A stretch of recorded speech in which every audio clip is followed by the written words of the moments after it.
This is the weekly lesson for study until the 27th of October. The TV license. It was one of those days where I was grateful for technology. After hearing someone knocking at my door, I opened the doorbell video app on my phone and saw two men standing there. Oh, I thought, either they are trying to sell me a broadband deal for better Wi-Fi, or they are religious. I had to make a snap decision whether to actually open the door, so I thought it best just to ask them who they are using my phone.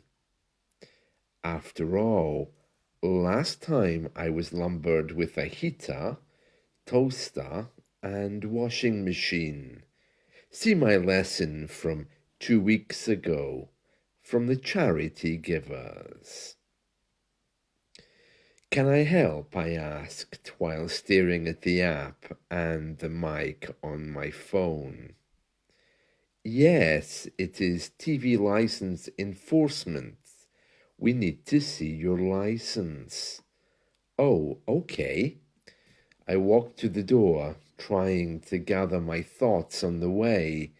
I opened it to see an ID pushed into my face.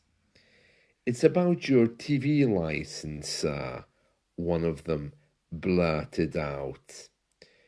We just checked with the post office. It has expired. I remembered how serious this can be. If you own a TV in the UK, then you need to also have a license. It costs around £200 each year. When you buy a TV, you also need to give your name and address, and the shop is legally obliged to tell the enforcement officers. You also need one if you have BBC iPlayer on your phone or computer. It's terribly organized and definitely very British to enforce it in this way. I have a license. In fact, I pay quarterly, I replied. You took £40 just yesterday from my bank account, I chuckled. They clearly didn't see the funny side of my words. Of course, they wanted to see the paper, so I invited them in. So that's the TV, they said, as they entered my living room. They were obviously still in suspicion mode. I did my best not to give a sarcastic remark. By this point, I was trying desperately to find my license. I remembered it was electronic, so I was scrolling through my phone trying to find it. It seemed like a lifetime had passed. If this was ancient Egypt, you would have found it by now, one of them said sarcastically. As I was standing at the window scrolling on my phone, I saw their truck outside. It kind of looked like a camper van or little caravan with a huge metal bit on the roof, but their trucks always look uglier and more grey than any holiday truck. Nice cat, one of the men said. My cat hissed and walked away. I really wish I could have done the same. Not friendly, is he? He chortled. Oh, he hates everyone. It's not personal. Don't worry, I quipped. Here is the license. I showed it to them on my phone, and they looked confused. Is this not apartment number 1? They asked, squinting their eyes. No, this is apartment number 2, I responded,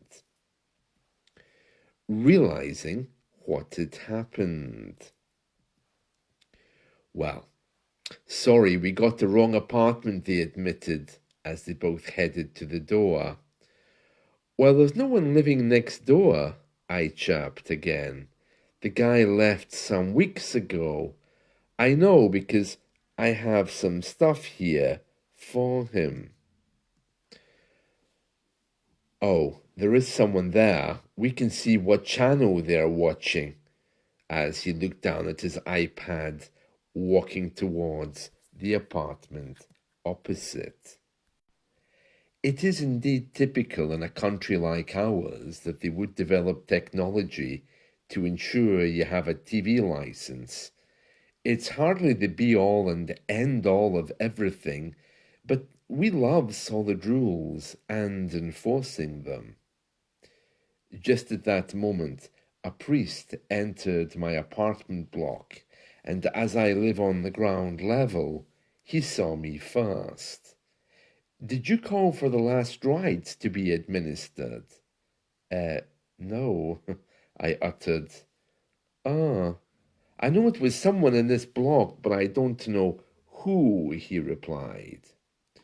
Well, it wasn't me, I said uncomfortably, hoping that he wouldn't ask me about church attendance.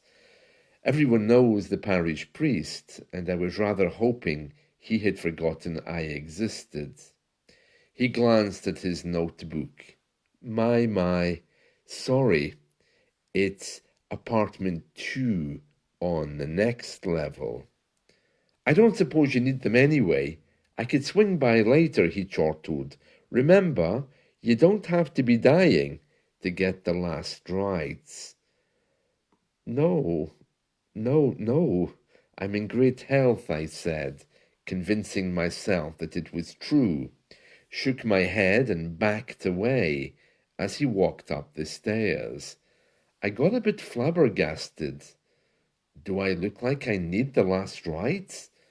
The barber always gives me OAP rates, and I never correct him, but I am still a long way away from age 60. My day couldn't really get any more surreal. I watched as the TV enforcement officers knocked on the door opposite. Of course, there was no reply. So they stood there, and I closed the door and opened the video app again. After a few moments, they started calling through the letterbox. These people meant business, and I had forgotten just how much power they have. They can choose to simply give you a penalty, or, if you agree to trot down to the post office and buy a license immediately, they will overlook the fact that you had a TV without one. You can buy it online as well. There was indeed someone inside. I could hear a difficult conversation. It sounded like there was a guy insisting he didn't have a TV. My app caught a clear picture of him. It looked like a scene from a 1967 hippie movie. My neighbour was wearing a kaftan, love beads, and sandals. He kind of looked like Barry White, but not as entertaining. The TV license enforcement officers weren't getting in, and I could hear the conversation was getting uncomfortable. Finally, they reached a compromise, and the two men left, looking happy. A thought came to my mind that they were earning commission. My video doorbell hadn't picked up anything from that apartment in weeks, so it was really strange that the man living there hadn't left in weeks. By the looks of him, it looked like he hadn't left since 1967. The moral of the story is, get a TV license if you own a TV and live in the UK. They will find you if you don't.